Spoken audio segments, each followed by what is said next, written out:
Բարի գալուս Civilnet այսօր լրանում է Ուկրաինայում լայնամասշտաբ պատերազմի 4-րդ տարին, սա սիմվոլիկ, միևնույն ժամանակ ողբերգական տարեթիվ է, որովհետև իր տևողությամբ այս պատերազմը գերազանցում է հայրենական մեծ պատերազմը։ Մենք այսօր փորձելու ենք հասկանալ ինչպիսին է ռազմական պատկերը 2026 թվականի սկզբին եւ ուր է գնում, ուր է շարժվում այս հակամարտությունը։ Իմ զրուցակիցներն են Ապրի Արմենիա վերլուծական կենտրոնի հետազոտող ռազմական փորձագետ Լեոնիդ Ներսյանը, բարև ձեզ, եւ ռազմական ոլորտի ներկայացուցիչ Հանրային խորհրդի անվտանգության եւ պաշտպանության հարցերով հանձնաժողովի նախագահ Վազգեն Ղազարյանը, բարև ձեզ։ Շնորհակալ եմ պարոնայք հրավերը ընդունելու համար։ Տեսեք, կան փորձագետներ, հատկապես արևմուտքում, որոնք պնդում են, որ նաև Բլումբերգի հրապարակումը վերջերս եղավ, որ Ռուսաստանում պայմանագրայինների հոսքը արդեն չի բավարարում ռազմաճակատում կորուստները լրացնելուն։ Իհարկե ռուսական աղբյուրները հակառակն են պնդում Ուկրաինայի վերաբերյալ։ Արդյոք սա նշանակում է, որ հակամարտությունը թևակողել է մի փուլ, որտեղ կողմերի մարդկային ռեսուրսները մոտենում են կրիտիկական սահմանակետին, սահմանագծին։ Խնդրեմ, պարոն Ներսյան։ Ճիշտն ասած, սա վերիֆիկացնել շատ դժվար է կարճաժամկետի մեջ, մի քիչ ֆրոնտի դինամիկայից դա կերևա։ Հիմա մենք ունենք սառեցում գրեթե, ոչ մեկ առաջ շատ չի կարում շարժվել, բայց դա կապված է առաջի հերթին երևի նաև եղանակային պայմանների հետ, շատ ցուրտ ձմեռ եղավ եւ ահագին ժամանակ կար, երբ որ այնտեղ մարդիկ ավելի մտածում էին ոնց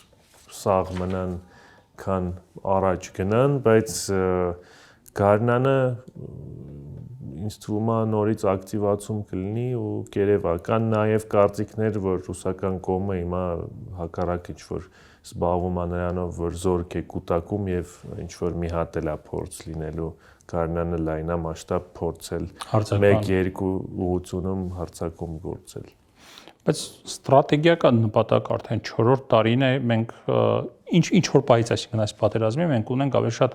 դիրքային պատերազմ, այսինքն ֆրոնտալ գործողություններ լինում են, բայց մեծ տեղաշարժեր եւ մեծ ձեռքբերումներ կողմերը չեն ունենում, հա։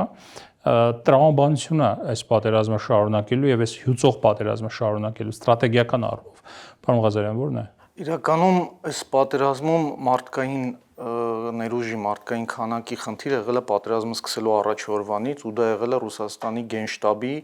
ամենակրիտիկական սխալներից մեկը, որովհետև պլանավորվում էր, ակնհայտ էր, որ պլանավորվում էր Բլիցկրիգ, եթե Բլիցկրիգ չպլանավորվեր, 5 ուղղությունով չէին փորձի ներխուժեին Ուկրաինայի մեջ, բայց նույն ժամանակ հարձակվել այդ պատերազմի սկզբին 4 տարի առաջ Ուկրաինայի բանակը օֆիցիալ տվյալներով 200,000 էր։ Ռուսական հարվածող ուժը 220,000 էր ու փորձել 220,000-ով 200,000-ի դեմ 40 միլիոնոց պետությունում Եվրոպայի ամենամեծ պետությունը գրավել Բլիցկրիգով, դա եղել է շատ մեծ սխալ ու հարձակման այդ Բլիցկրիգը տապալելուց հետո 22 թվականի ամռան այդ մեծ նահանջից ռուսական զորքերը, երբ որ Խերսոնը ուկրաինական կողմը հետ գրավեց, դրանից հետո օրինակ ապրիլի 22-ին արդեն ռուսական այդ կենտրոնական ուղղության գեներալը հայտարարեց, որ մենք հիմա անցնում ենք Դոնբասի հարցին, այսինքն այդ ժամանակ արդեն իրանք հենց միանգամից տապալվելուց հետո ու տապալվու հիմնական պատճառը եղել է մարդկային ռեսուրսի պակասը։ Քանի որ ճակատը իհարկե առաջ էր գնաց, եկել են Կիրևի արվարձաններ, բայց չկարողացան հիմնական կոմունիկացիաները իրանք ապահովել ու դա միայն մարդկային խնդրի հարց էր։ Իհարկե դա անալիտիկ տապալում էր եւ այլն։ Հիմա ըստ տվյալների ռուսական կողմը ունի 700,000 մոտավորապես բանակը, բայց կա որակական շատ մեծ խնդիր, բայց միևնույն ժամանակ նրանք չունեն այն առավելությունը, որպեսզի որոշիչ ինչ-որ գործողություն կատարեն, քանի որ ուկրաինական կողմը ունի 400-ից 500,000 բանակ այս պահին, այսինքն նույնիսկ 1-ին 2 պարիտետը չկա։ Ու դրա վառ պատճառն այն, որ օրինակ ապացույցն են, որ օրինակ 25 թվականի ընթացքում ռուսական կողմը կարողացել է գրավի Ուկրաինայի տարածքի 0.75%, այսինքն թվայինով պատկերացնում եք։ Լեոնիդի հետ համաձայն եմ, որ իմիջիայլոց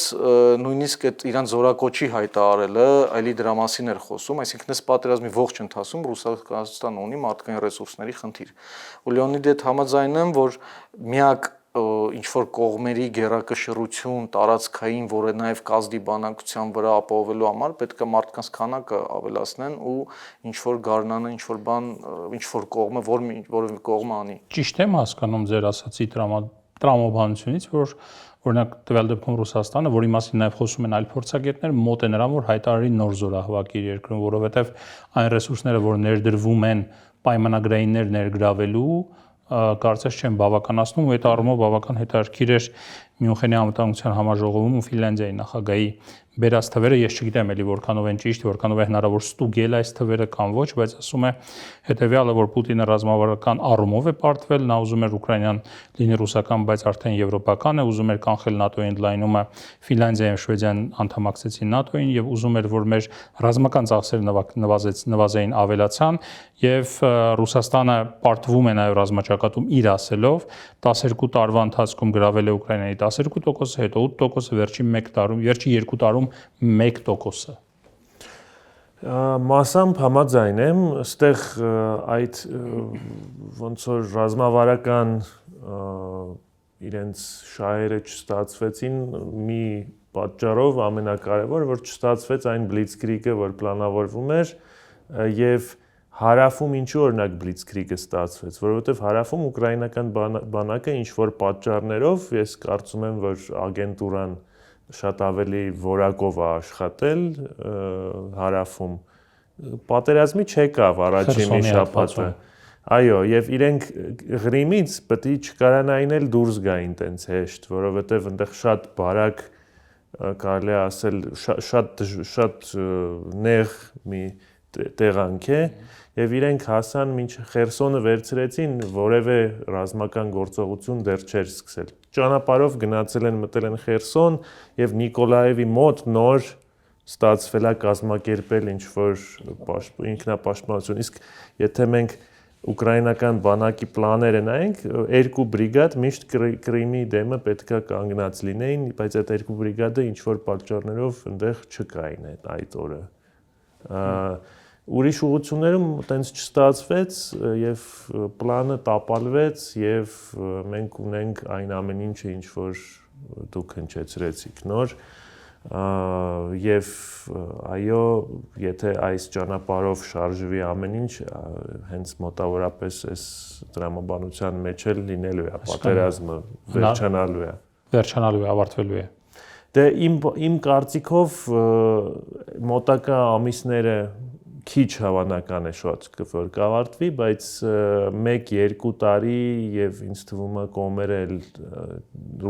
Ռուսաստանն էլ, Ուկրաինան էլ չեն ունենալու ռեսուրս շատ։ Տպավորությունը, որ այն որ շատ կենցաղային է օրինակը, բայց երկու մոտավորապես հավասար ուժերով կարող է մեկին օգնում է, մյուսին ոչ, բայց այնուամենայնիվ մարդիկ, որ ռինգում կռվում են միմյանց հետ եւ գալիս է մի պահ, որ երկուսն էլ լավ հոգնած են, մեկը մի փոքր ավել է խփում, մյուսը մի փոքր պակաս, բայց մեծ հաշվով մեծ առավելություն չեն գրանցում մեկը մյուսի նկատմամբ, հա։ Դուք էլ ունեք այդ տպավորությունը, որ կարող է գալ մի պահ, որ այլևս անհնար լինի կամ անտրամաբանական լինի շարունակելը։ Գիտեք, այս պատերազմը 22 թվականից էր արդեն անտրամաբանական, երբ որ բլիցկրիգը չստացվեց։ Հիմա մի քիչ թերահավատ եմ, որ ինչ որ կողմը կզիջի, որովհետև օրինակ Ռուսաստանը այս տարի իր ռազմական բյուջեն գրեթե 1/3-ով ավելացրել է, 105 միլիարդ եվրոյի է հասցրել, իմանալով Ռուսաստանի ֆորմացիան կարամ ասեմ, որ ասենք մի 50 միլիարդ էլ ոնց էլ նի տակից մեզև կավելացնեն, հա գաղտնի ծախսերի մաս ունեն, ու հետո մի հատ էլ խնդիր կա, իմիջիայլոց Ուկրաինան լա բավականին ավելացրել, մենք կարանք նայենք Ուկրաինայի ռազմաարդյունաբերության աճը, այս տարվա 25 թվականի տվյալներով օգտագործվող զենքի 40%-ը մոտավորապես Ուկրաինան կամ ինքն է արտադրում կամ համատեղ են արտադրում, այսինքն իրենց ներուժն էլ ավելացել բավականին, հետո մի հատ է բան, Ուկրաինան եթե ասենք մինչև 25 թվականը Ռուսաստանի խորքերին չէր հարվածում, հա 22 թվականին մի հատ սիմվոլիկ Կրեմլի վրա շատ քիչ էր այդ հարվածների տոկոսը, իսկ Կրեմլի խփին, բայց անցած ամբողջ տարին Ուկրաինան սկսեց Ռուսաստանի այն ստրատեգիական նավթա այդ վերամշակման կենտրոններին ու ինչ որ ռազմաարդյունաբերական կենտրոններին, իհարկե դա ինչ որ կատաստրոֆայի չբերեց Ռուսաստանին, բայց խնդիրներ է առաջացրել, այսինքն լոգիկայով այս պատերազմը պետք է կանգնած լիներ, բայց երկու կողմերի, ասենք ագրեսորի պարագայում ագրեսորը չի պատրաստվում թույլատնել իր հարվածները, չի պատրաստվում ինչ-որ հետքայլ անել։ Օրինակ Ժնևում բանակցությունները ոնց հասկացա վերջացել է շատ բացասական նոտայով ու WSG լրատվականը հայտարարել է, որ Զելենսկին իր ադմինիստրացիային ասել է պատրաստվել եւս 3 տարվա պատերազմի, չգիտեմ կհերքեն ինչքան դա իրականությանը համապատասխանում։ Հետո որ նայենք օրինակ նույն Ժնևի պատվիրակությունը ուղարկել էին Ռուսաստանի կողմից բավականին անլուրջ մի հատ պերսոնայի, որը ասենք ինչ-որ լուրջ բան չէր կարա փոխել, էլի։ Ես չեմ զգում, որ ինչ-որ կողմ պատրաստ է կանգնացնես պատերազմը, իհարկե տուպիկ է։ Դա հետաքրքիր է, որովհետև երբ որ նոր էր սկսվել պատերազմը եւ Ռուսաստանից եւ ոչ միայն Ռուսաստանից խոսում էինք փորձագետների հետ, որոնք քիչ թե շատ տիրապետում էին նաեւ ներքին ինֆորմացիային, ասում էին, որ արդեն Մոսկվայում տրամադրված են նրան, որ 7 տարի կարող է տևել այս պատերազմը։ Դա պատերազմի առաջին տարվա ավարտն էր։ Եվ ճիշտն ասած ֆանտաստիկայի ժանրից էր թվում դա, որ 7 տարի կարող է տևել, բայց արդեն 5 տարին անցավ։ Այսինքն 4 տարին արդեն անցավ։ Այդքան էլ ֆանտաստիկա չէր թվում, ինձ թվում է, բայց չգիտեմ, ինձ մի քիչ անհավանական էր թվում, բայց արդեն 4 տարին անցավ։ Ինձ թվում է այդ ձեր ասած ժամանակ դա բրավադա էր ավելի շատ, բայց ստացվեց որ տենց է, բայց ամենամոտիկ օրինակը երևի Իրանի ու Իրաքի պատերազմն է, երկու նման ինչ որ ռեսուրսով մոտավորապես պետություն 8 տարի պատերազմեցին, ոչ մեկ չհաղթեց եւ դրանով որոշեցին որ վերջացնում ենք։ Սա էլ է շատ հավանական է, որ մոտավորապես նման ինչ որ լոգիկայով է վերջանում։ Եկեք քննարկենք այս առումով Եվրոպական միության կամ Եվրոպայի դերակատարությունը, որը փորձում է տնտեսական բլոկից տրանսֆորմացվել իր խնդիրներով ու ամեն ինչով հանդերձ ռազմաքաղաքական որոշակի կոմպոնենտ ավելացնել եւ իր պոտենցիալը մեծացնել։ Մենք տեսնում ենք Եվրոպայի կողմից հետեւյալ դիրքորոշումը Ուկրաինայի նկատմամբ։ Եթե ամերիկացիք ասում են, որ պետք է օր առաջ կանգնեցնել այս պատերազմը ամեն գնով եւ այլը, Եվրոպայի պարագայում դիրքորոշումը հետեւյալն է, որ պետք է շարունակել այս պատերազմը, Ուկրաինան չի կարող պարտվել, Ռուսաստանի պետք է պարտության մատնել, բայց մյուս կողմից հա գումար են տալիս, զենք են տալիս եւ այլն, բայց չկա տրամադրվածությունը եւ պատրաստակամությունը անձամբ դժվարություններ կրել, նկատի ունեմ անձամբ մտնել պատերազմի մեջ։ Ամեն ձև դրանից փորձում են խուսափել։ Այս ինչ դիրքորոշում է, պարոն Ներսիսյան։ Ինձ թվում է մի քիչ չափազանցություն է, որ իրենք բոլոր եվրոպական երկրները չեն ուզում, որ պատերազմը վերջանա։ Ուկրաինայի պարտությամբ չեն ուզում։ Իրենք չեն ուզում, որ Ուկրաինայի պարտությամբ վերջանա։ Դա տարբեր բաներ են։ Հաղթանակի Ուկրաինայի հաղթանակը այդ ուրիշ ինչ որ մի մոդել է, որի մասին ինձ թվում է հիմա շատ չի քննարկում ոչ մեկ։ Եվրոպան ուզում է, որ ինչ-որ նորմալ պայմաններով սառեցում լինի այն գծի վրա, որը կա առանց որը տրամաբանական է, որովհետև իր անվտանգության առանց մեծ զիջումների Ուկրաինայի կողմից ԱՄՆ-ն մի քիչ ավելի, ասենք, կողմ է, որ կարող են ինչ-որ զիջումներ լինել։ Նույն ժամանակ ասում են, բայց արդեն մի տարի է Տրամպը նախագահ է, ոչ մի բան բացի նրանից, որ եվրոպացիներն են զենքի գումարը տալիս, չի փոխվել գլոբալ առումով, դրա համար դա էլ է քաղաքականություն ինչ որ չափով, արդեն կարելի է ասել, այդ որ մտավախություններ կան, որ ԱՄՆ-ն տենց ասելու է վերջ, մենք ձեզ չենք օգնում, դա չեղավ այդ ֆորմատով։ Ասեն հետախուզական տվյալներ են տրամադրում, ես ոնց հասկացա, շարունակվում է այդ ամեն ինչը։ Զենքի մեծ մասի տեսական ու մեծ մասը, բացի ինչ որ հեռահար հրթիռներից, Ուկրաինան, չէ, Եվրոպան չի ուզում մասնակցի երկու պատճառով, առաջինը որ իրենց բնակչությունները դա դժվար թե շատ ուզենան, երկրորդը որովհետև վախում են շատ ինչ որ մեծ համաշխարհային պատերազմի էսկալացիայից, որ ինչ որ միջուկային զենքի կիրառում բավականին լուրջ են ընդունում այդ գործոնը նաև։ Լավ, Հարավային Կովկասի վրա ինչպես է ազդում։ Մենք տեսանք 2022 թվականից, երբ Ռուսաստանը սկսեց թուլանալ, թե ինչ ազդեցություններ ունեցավ դա, ամեն դեպքում Արցախում ստեղծված իրավիճակը ինչ որ առումով կամ ուղիղ կապվում է նաև Ռուսաստանի դիրքերի թուլացմամբ եւ անհաջողություններով, որ Ուկրաինայում գրանցվեց, եւ չկարողացավ այստեղ արդեն ունենալ այն ազդեցությունը, հնարավորությունները եւ այլ սահմանափակվեց իր ազդեցությունը եւ դա բերեց այն արդյունքին նաեւ, ինչ արդյունքի որ բերեց եւ մենք տեսանք Արցախի կորուստով։ Հիմա, կոնկրետ հիմա, որ հիմա շարունակվում է այդ պատերազմը, էլ ինչ ազդեցություններ կարող ունենալ, էլ ինչի պետք է պատրաստվի Հայաստանը, չգիտեմ, տարածաշրջանը։ Նայեք, նախ ինձ թվում է ոչ թե մենք կորցրեցինք Արցախը, որ այն պատճառով որ Ռուսաստանը թուլացել էր, այլ որ Արցախը Ուկրաինայի պատերազմի նախապատրաստական փուլի մի մասն էր Արցախի այս կարգավիճակը ունենալը, որի հետևանքը դարավ կորուստը, այսինքն Ռուսաստան զիջեց սկզբից, այսինքն մեր գերակադիրքը, իր գերակադիրքը, հետո ուղղակի ոնց որ իր կոնտրոլի տակից դուրս եկավ իրավիճակը ու չկարողացավ թե չուզեց զիջի։ Արդեն մենք զգում ենք այդ Ռուսաստանի թուլանալու ու իր դերը կորցնելու ամբողջ աշխարհում հետևանքները, օրինակ Սիրիայում Բաշար Ասադը դիկտատոր էր, բայց ասենք Սիրիայի հայկական համայնքը բավականին լավ հովանավորում էր անվտանգությունը ու Ռուսաստանը այս ուկրաինական պատերազմի մեջ մտնելով ակնհայտ կորցրեց Սիրիայում լրիվ իր դերակատարությունը, լրիվ, որը ասենք տասնամյակի բավականին լուրջ մարդկային ու ֆինանսական ռեսուրսների շնորհիվ էր ձեռք բերել։ Դա ուղիղ արտացոլվեց մեզ վրա, դա ուղիղ արտացոլվեց Թուրքիայի տարածաշրջանային դերի բավականին լուրջ բարձրացումով, քանի որ այդ նույն գործընթացի մեջ Սիրիայի, Ռուսաստանը, Իրանի հետ դաշնակիցներ էին։ Այսինքն մեր համար դա իհարկե շատ մեծ խնդիր է, հենց Սիրիայի չհաշված որ Ադրբեջանի պարագան, Սիրիայում, այսինքն տարածաշրջանում Թուրքիան դարավ գործոն, Ռուսաստանը գրեթե տարածաշրջանում էլ ներկայացված չի, բայց միևնույն ժամանակ այդ Ռուսաստանի թուլանալը նոր դուր է բացել մեր համար, ասենք Եվրոպայի, ԱՄՆ-ի տեսքով մենք ոնց դրանից կօգտվենք, չգիտեմ, բայց իրականությունը դա է։ Համագործակցության առումով, քանի որ նայեք, այսօր այդ Լեոնիդի ասածը հավելեմ, ռազմատեխնիկական առումով Եվրոպան շատ շահառու դիրքում է, քանի որ Ուկրաինայում բավականին Եվրոպայի համար ռելևանտ փորձ կա ռազմատեխնիկական ու մարտավարական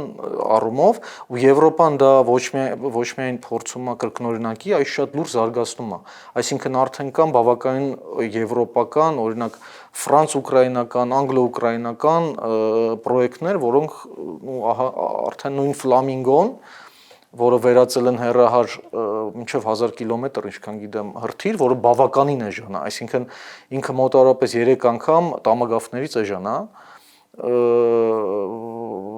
խոսակցություններ կա, որ ասենք Անգլիա, Ֆրանսիա ու Ուկրաինա համատեղ են դա արտադրում, այո։ Իսկ Ուկրաինան օգտվում է ձենքից։ Ձեր կարծիքն նույն թեմայով։ Ստեղ զարգացնելով կարող եմ ասել, որ բոլոր երևի արևմտյան ընկերությունները ռազմարտունաբերական այսօր գոնե փոքր խմբականակներ զենքի եւ զինամթերքի անվճարել են այնտեղ ուղարկում, ընդամենը նրա համար, որ փորձարկեն մարտադաշտում եւ զարգացնեն եւ այդ պատրաստի պոլիգոն է, այսպես ասած իրենց համար։ Ցավոք տենց է, բայց երկու կողմին էլ ձեռնտու է այս իրավիճակում եւ ինչն է այստեղ լավ մեր համար որպես օրինակ զենքի գնորդ, որ շատ մեծ քանակի ընկերություններ կան, որ ահագին փոփոխություններ են արել հիմա իրանց մոտեցումների հետ կապված։ Եվ մի բանը, որ կարող է թղթի վրա լավներ երևում 2022 թվականին, այդքան էլ աշխատող չլիներ։ Կլասիկ PR-ը չի աշխատում։ Հիմա արդեն մի քիչ տենց չի, համել հիմա մի քիչ որ հետևել օրինակ Ուկրաինայում ինչը ոնց է աշխատում, ճիշտ մարդկանց հետ շփվել, կարելի է օբյեկտիվ նաև նկար ստանալ, թե ինչը որակյալ է, ինչը չի։ Այդ շփվելու հետ կապված դուք տեսնում եք, չգիտեմ, փորձեր, թեկուզ փորձագիտական տվյալներ ունեք այն մասին, որ կամ նպատակ, նման, չգիտեմ, նպատակադրվածության հայկական կողմից, որ իսկապես պատրաստի փորձադաշտ, ասեմ, շատ ցինիկ է հնչում, բայց այնուամենայնիվ պատերազմ է, որտեղ երկու կողմերը զարգացնում են իրենց ունակությունները եւ հնարավորությունները։ Թե ռուսական կողմը ռազմի դաշտում նկատի ունեն փորձարկելով իր նոր տեխնոլոգիաները հնարավոր, թե Ուկրաինան արևմտյան տեխնոլոգիաների տեսանկյունից եւ թե պատերազմ վարելու մարտավարությունների առումով, հա։ Հայաստան օրինակ ունի ինչ-որ ծրագիր, նպատակ, չգիտեմ, կամ արդյոք պետք է երկու կողմից էլ ուսումնասիրել խորքայինորեն պատերազմի վարման ձևերը, զարգացումները, սպառազինությունները կիրառվող եւ այլ հաշվի առնելով, որ մենք իսկապես վտանգավոր տարածաշրջանում ենք եւ ռազմամթերքի, զինամթերքի, զինատեսակների գնորդ ենք։ Խնդրեմ։ Շատ լավ հարց եք տալի, իրականում այս վերջի այդ ռուս-ուկրաինական պատերազմի ընթացքում Հայաստանում մի հատ կարծիք է հայտնվել այտենց փորձագիտական ու մերձ փորձնագիտական հանրության մեջ, որ Ուկրաինայի փորձը լիովին ռելևանտ է Հայաստանի համար, բայց իրականում դա տենց չի։ Լրիվ ռազմը տեղանքը լանդշաֆտը տարբեր են։ Սենց ասեմ, իհարկե, նայեք, ուկրաինական պատերազմը որոշ բնագավառներում ռազմական արեց հեղափոխություն, բայց այդ հեղափոխությունները օրինակ Ռուսաստանի պարագայում այդ փոքր խմբերի աշխատանք, այդ FPV դրոնները եւ այլն ոչ թե ռազմավարական պլանավորման արդյունք էին, այլ տապալումների հետևանքի փակելու փորձ։ Օրինակ նույն այդ Blitzkrieg-ը, որ տապալվեց մատակարարումը կոռուպցիայի հետևանքով տարիների ընթացքում կուտակված նույն այդ մոբիլիզացիան եւ այլն տապալվեց, նրանք ստիպված էին արդեն շատ էժան միջոցներով, տենց ձեռքի տակ open source միջոցներով, նույն FPV դրոնները, նույնն էլ Ուկրաինայի կողմից եղավ։ Օպտովոլокնոյով արդեն դա մյուս գեներացիան էր, նույն ասենք այդ փոքր խմբերի աշխատանքը։ Հիմա ասենք նույն այդ Կուպյանսկի շրջանում Ռուսաստանը փորձում արդեն մի հոգով անոնց խմբեր, նայեք զրահատեխնիկան մի հոգանոց է, տանկային հարձակումները փոխարինեցին թեթև զրահապատ մեքենաներով, թեթև զրահապատ մեքենաները փոխարինեցին բագիներով փոխարինեցին մոտոներով փոխարինեցին սամակատներով, հիմա արդեն մի հոգով են, բայց այդ փորձը գիտեք, ասենք չգիտեմ, մոտոների, ասենց ամեն ինչը պիտի տեղայնացվի ու փորձվի վերլուծել։ Մենք փորձում ենք դա անել, բայց ինստիտուցիոնալ առումով, այսինքն պետական մակարդակով չգիտեմ դա արվում է թե չէ, բայց կարիքը կա, անպայման դա պետք է արվի։ Հետևում ենք բնականաբար շատ ակտիվ,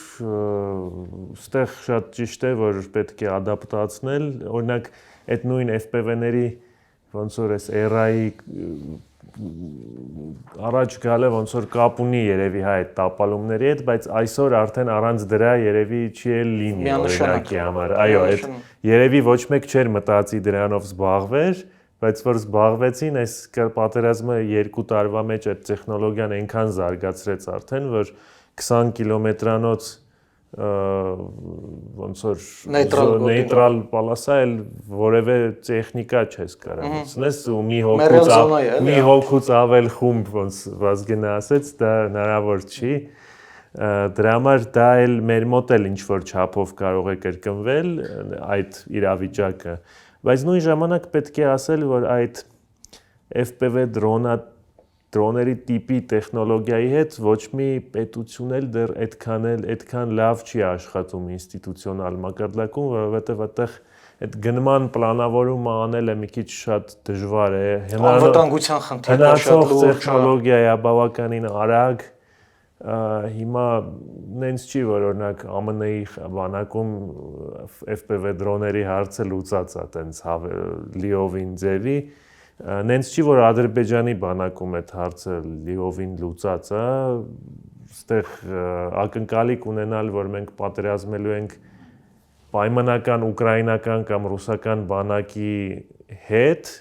կամ շատ նմանատիպ բանակի հետ, դա էլ տենց չէ։ Հիմա Ադրբեջանի բանակը ահագին տարբերվում է մոտեցումներով այն երկու բանակից, եւ եթե օրինակ մեր սիրելի դրոնների թեմայից խոսենք, Պրինցիպի Ադրբեջանը շատ ավելի զարգացած է այդ ոլորտում, քան Ռուսաստանն ու Ուկրաինան էին 22 թվականին, ունեն շատ ավելի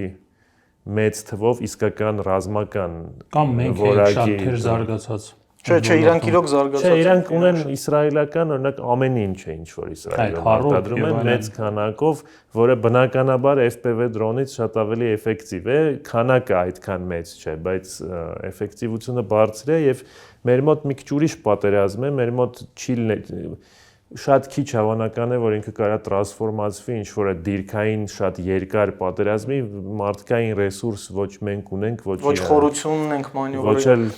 Բայց միևնույն ժամանակ Լեոնիդին հավելեմ, ուկրաինական պատերազմում կլասիկ գործիքները, ինչպիսին հրետանին ու ավիացիան է, միևնույնն է որոշիչ են։ Այսինքն միևնույնն է, որ Այո, հրետանին նույն դրոնների օգնությամբ կիրառման ձևն է մի քիչ փոխվել։ Երկարատև Իհարկե, կիրառման ձևն է փոխվել, օրինակ հիմա Ռուսաստանից դա սկսավ, հերակարա ինքնաթիռը չմտնելով թշնամու հոբի հերահար դիպուկահար հրացան է դարձել չմտնելով թշնամու հոբի բանը խոցման գոտի կարողանում է այդ դեռ սովետական միության ժամանակվա ավիա բաները արկերը գցել ինչ որ մի քանի $1000 մոդուլով, որը 400 կիլոմետր կերնում է։ Ճիշտ է ասենք, բայց դա ամերիկացիներն են 91 թվականին սկսել անել, բայց հա։ Ի նկատի ունեմ կոնցեպտուալ, հա։ Ուկրաինայի կողմից ամերիկյան ու նույն ցեզերները ֆրանսիական կամ ամերիկյան այդ հայմերսները, որոնք Ռուսաստանի համար դարել են պատուհաս, այսինքն հրետանին ու ավիացիան այդքան մոդիֆիկացիայից հետո այնպիսի զինատեսակների անուններ տվեցիք, որոնք Հայաստանը ձեռք է բերում հիմա։ Հայմարս ձեռք չեն բերում, բայց ոչ էլ ջավելին ունենք, բայց այնուամենայնիվ ցեզերներ ձեռք են բերում, կարծես։ Բայց մոտեցումը հրետանու կիրառման մի քիչ չի փոխվել, լրիվ կատեգորիկ ուրիշ ձև է դարձել։ Հրետանու հենց փաստը, հրետան չի վերացել, հրետանը Իրան կիրառել դաժե ՆԱՏՕ-ի ձևի ոնց որ մինչև հիմա ՆԱՏՕ-ի բանակների մեծ մասումը դա չի աշխատելու ոչ մի ձևի, ասենք։ Շատ ավելի արագ են որոշումները հատով են իրանց օգտագործում, մենակ երբեք չեն հավաքում բատարեան իրար հետ ու դա լրիվ ուրիշ դա իրականում հիմնական դրա արդյունքը լավ իմաստով Ուկրաինայի կողմից, որ Ուկրաինան ունեցել է օրինակ հրետանու կառավարման շատ բավականին զարգացած համակարգ, որը մենք օրինակ 20 թվին ընդհանրապես չենք ունեցել ինչ որ կառավարման համակարգ ու դրա կիրառելով, այսինքն այն արդյունքը ինչը որ ինքը կարող ունենալ դիվիզիոնով, հիմա կարող ունենա մի հրետանային միջոցով կարող նույն խոցումը ապահովի, էլի դա էլի կառավարման ու տեխնոլոգիաների կիրառման արդյունք է։ Շատ լավ։ Շնորհակալ եմ քննարկմանը մասնակցելու համար։ Մենք քննարկեցինք ուկրաինական արդեն քառամյա պատերազմի հետևանքներն ու արդյունքները։ Իմ զրուցակիցներն էին Լեոնիդ Ներսյանը եւ Վազգեն Ղազարյանը։ Շնորհակալություն, մինչ նոր հանդիպում։